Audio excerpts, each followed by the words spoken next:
I was, of course, happy to meet the Hezbollah people because it's a point of view that's rarely heard in the United States. And I have no problem saying that I do want to express solidarity with them. And I'm not going to be a coward and a hypocrite about it. I don't care about Hezbollah as a political organization. I don't know much about their politics. And anyhow, it's irrelevant. I don't live in Lebanon. It's a choice that the Lebanese have to make, who they want to be their leaders, who they want to represent them. But there is a fundamental principle. People have the right to defend their country from foreign occupiers. And people have the right to defend their country from invaders who are destroying their country. And that, to me, is a very basic, elementary, and uncomplicated question. My parents went through World War II. Now, Stalin's regime was not exactly a bed of roses. It was a ruthless and it was a brutal regime, and many people perished. But who didn't support the Soviet Union when they defeated the Nazis? Who didn't support the Red Army? And all the countries of Europe which were occupied, who gets all the honors? The resistance. The communist resistance, it was brutal. It was ruthless. The communists were not, it wasn't a bed of roses. But you respect them. You respect them because they resisted the foreign occupiers of their country. And if I'm going to honor the communists during World War II, even though I probably would not have done very well under their regimes, if I'm going to honor them, I'm going to honor the Hezbollah. They show courage, they show discipline. I respect that. هذا التوصيف صحيح، ولكن قبل سنة 2000 بعد 2000 صار في انسحاب إسرائيلي من منطقة الجنوب، صار في انقسام بداخل لبنان بين الأطراف السياسية اللبنانية حول موضوع مستقبل السلاح وموضوع المقاومة. يعني هذا الانقسام الذي حصل، أنت هون عم تفوت طرف فيه، أنت عم تكون طرف. بالنهاية أنت عم تقول أنت عم تجي على لبنان زيارة، ولكن ما عم تشوف تداعيات اللي عم بيصير. بالنهاية تداعيات حرب تموز على الناس. Listen, if you want to close your eyes and believe it was all over in May 2000, you can do so. You can play that game. But the reality was, and everyone understood it, that the Israeli attitude was, we're going to knock out Hezbollah. And they began planning for a new war right after they were forced to leave in 2000. They found their excuse, their pretext, in July 2006. But there's no question among rational people that Israel was never going to let that victory go by, the Hezbollah victory go by. They were determined to teach كان يمكن تجنبه. يعني هون يقدر الطرف الآخر يقول لك ممكن تجنبه وما توقع بالفخ. It could not have been avoided. There is no way that the United States and Israel are going to tolerate any resistance in the Arab world. You want to pretend it can be avoided, you can play that game. But serious people, clear-headed people, knew there was going to be a war sooner or later. You think there's not going to be another war?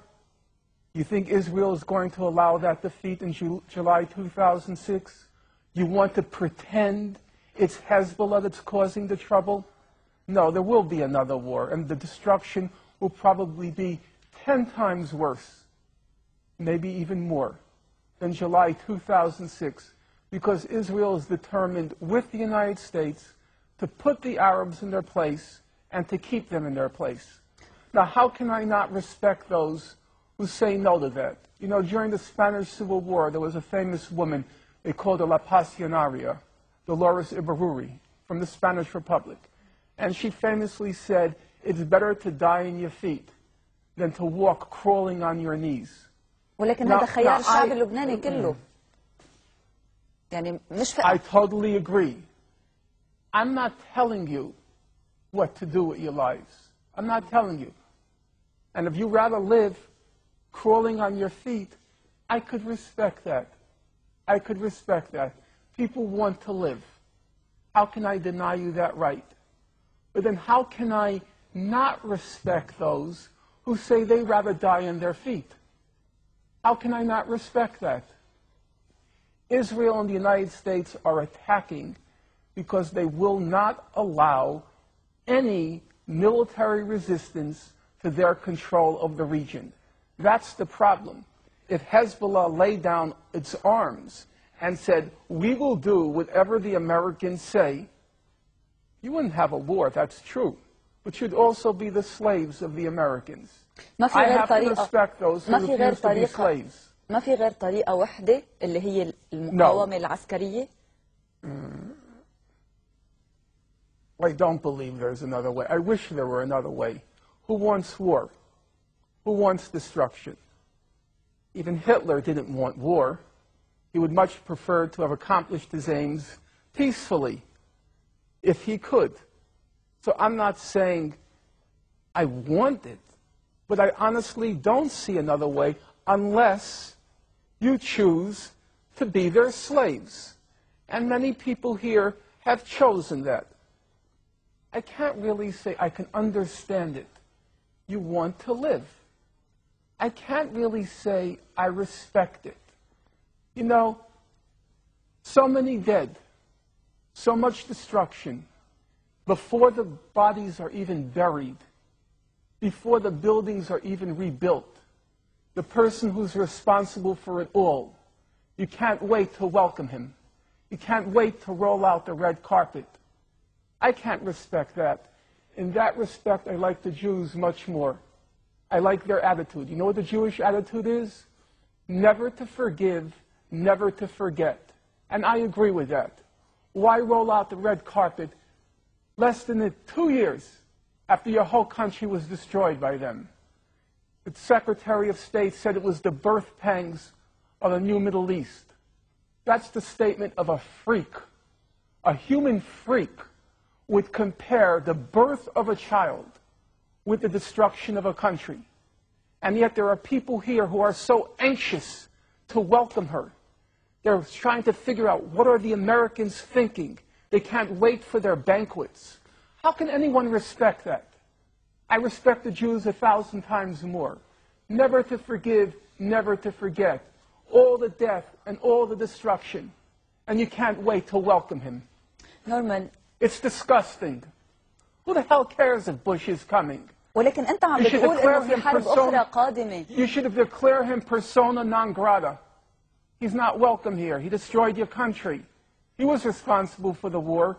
You know full well that resolution could have been passed 3 weeks earlier. He destroys your country, and you can't wait to greet him. You have no self-respect. How can you expect other people to respect Arabs if you show no respect for yourself? If the Lebanese people overwhelmingly vote to let the Americans and Israelis have their way, I guess you have to accept that. I could see that. And I couldn't possibly say that they don't have the right to make that choice. Listen, in Nazi-occupied Europe, you have to remember, most of the populations made the choice to live under the Nazis. All of this talk about a French resistance is just a joke. It never happened. The French resistance, about 20% of the French population read the resistance newspaper. There were maybe 10% of the French who resisted. The rest said, don't resist, because the Nazis were ruthless. You resist, 400 are killed for each soldier that's killed. That's how the Nazis operated. So most of the French said, like you, we want to live. Don't resist. But now I have to ask you, in retrospect, who do we honor? Do we honor those who say, let us live? Or do we honor those who said, let's resist? Leaders come last. There will be a leader who comes into power in Israel who is willing to make the concessions after the conditions have been created. Namely, Israel has to suffer a defeat.